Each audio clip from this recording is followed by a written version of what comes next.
Hello everyone, good morning. Our today's video topic is object life cycle in Java. In this topic, we will discuss what is the object, then what are the types of the object. Next, how object life cycle going on. First, I will start with what is object.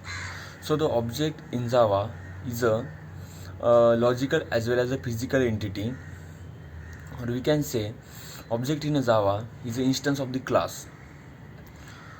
Object in Java is nothing but it is a real-time entity which has a state as well as the behavior. When we discuss about the object, the three properties comes in picture, that is a state, behavior, and a signature of the object. So first I will explain what is the state of the object. So the state is nothing but it is the value of the object. Behavior represents the functionality of the object, and as we discuss about the signature is nothing but it represents the name of the object or the reference variable name of the object. So in Java there are the many ways to create the object, but first we will discuss, or probably we will use the new keyword to create the object in Java. So let's discuss how we create the object by using the new keyword. So by using the new keyword we create the new object. Syntax include start with the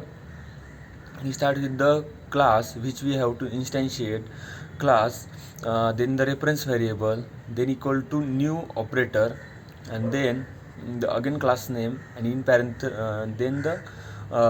in parenthesis. Here the class is a class which from or the class which we have to instantiated. Then the reference variable holds the value of the object. New operator allocates the memory to object in a heap memory, and the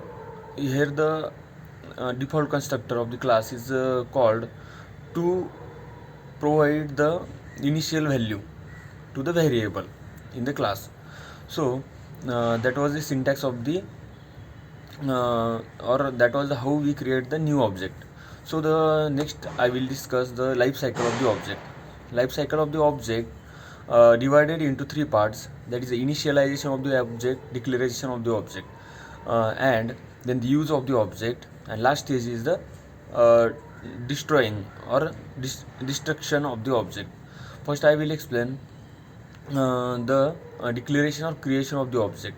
So the declaration of the object include to declare any reference variable which will hold the value of the object. Then if we assign the value to that variable by using the new keyword, and we create the object, so that is known as the declaration of the object. Here the first step completed, that is the declaration and initialization. Next is the use of the object. After the creation of the object, whatever method we have to call from the class, we call them and perform some specific task or the operation. After performing some specific task or the operation, that object will not refer any variable, and it is unreferenced variable. It is unreferenced object in a heap memory. At that time, garbage collection comes in picture. It collect all the unreferenced variable and recover or release the space occupied by that object. So that was the life cycle of the object. That was all about the life cycle of the object. Thank you so much.